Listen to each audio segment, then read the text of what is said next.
Hello friends, ఈ video చూస్తే చాలా టెంప్టింగ్గా ఉంది కదా. ఇది ఏం కూర అని అనుకుంటున్నారా? ఇది వంకాయ కొబ్బరి కారం. వేడి అన్నంలోకి ఈ ఫ్రెష్గా తయారు చేసుకున్న వంకాయ కొబ్బరి కారం, ఇంకా దానికి కాంబినేషన్ కొద్దిగా నెయ్యి వేసి పక్కనే పప్పుచారుతో సర్వ్ చేస్తే ఎంత రుచిగా ఉంటుందో చెప్పలేరు. మరో 4 ముద్దలు ఎక్కువ తింటారనమాట. ఇంత రుచికరమైన ఈ సైడ్ డిష్ని ఈజీగా నేర్పించేస్తాను ఈరోజు. మరి ఇలాంటి వంటల కోసం అత్తమ్మ టీవీ సబ్స్క్రైబ్ చేసుకుని బెల్ సింబల్ని క్లిక్ చేయండి. ఈ టేస్టీ రెసిపీని నేను ట్రెడిషనల్ వంటలోని బుక్లో చూసాను, అదే మీకు చేసి చూపిస్తున్నాను. కొద్దిగా నీళ్ళలో ఉప్పు వేసి ఉంచుకోవాలి.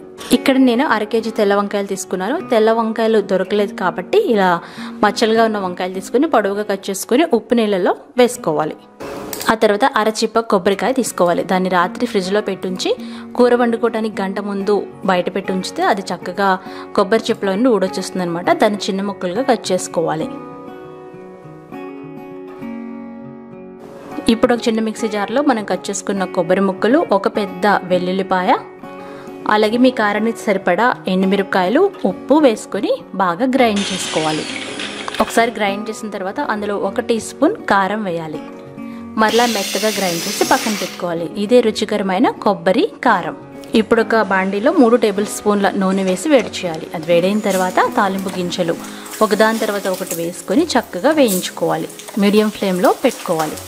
మనం రొటీన్గా వేసే తాలింపు గింజలే ఆవాలు, జీలకర్ర, ఎండుమిరపకాయలు, మినపప్పు, పచ్చిశనగపప్పు, కరివేపాకు, ఎండుమిరపకాయలు, వెల్లుల్లి రెబ్బలు ఇవన్నీ వేసి పోపుని చక్కగా వేయించుకోవాలి. ఈ కూరలో పోపు దినుసులు కొంచెం ఎక్కువ వేయాలన్నమాట. ఇది ఎందుకంటే వేపుడు కూర కదా. ఆ తర్వాత మనం ఉప్పు నీళ్ళలోకి నానబెట్టి పెట్టుకున్న వంకాయ ముక్కలు ఇందులో వేసుకోవాలి. ఇక్కడ నేను 1/2 కేజీ వంకాయలు తీసుకున్నాను. ఈ మెజర్మెంట్స్ అన్నీ 1/2 కేజీ వంకాయలకి సరిపోతాయి. వంకాయ ముక్కలు వేసిన వెంటనే కొద్దిగా ఉప్పు, కొంచెం పసుపు వేసి మూత పెట్టి మగ్గించుకోవాలి. కలర్ మారకుండా ఉండడం కోసం ఉప్పు వెంటనే వేసామన్నమాట. 5 నిమిషాలు మీడియం ఫ్లేమ్లో మగ్గించాలి.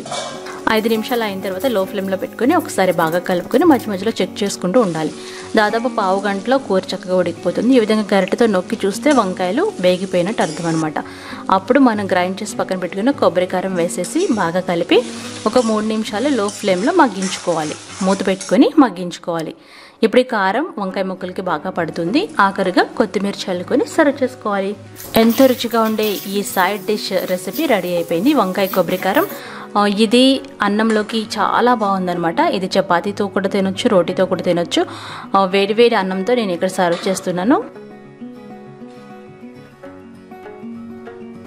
వేడి అన్నానికి మంచి కాంబినేషన్ అనమాట కొబ్బరి కారం. దాని మీద 1 టీ స్పూన్ నెయ్యి వేసి సర్వ్ చేయండి. లేదంటే వేపుడులోనే 1 టీ స్పూన్ నెయ్యి వేసుకుంటే బాగుంటుంది. ఇక్కడ నేను పప్పుచారు కూడా పెట్టానమాట. సూపర్ కాంబినేషన్ కదా. మీరు కంపల్సరీ ఇలా ట్రై చేసి టేస్ట్ చేసి కామెంట్ చేయండి. మరికొన్ని వంటల కోసం అత్తమ్మ టీవీని చూడగలరు. ధన్యవాదములు.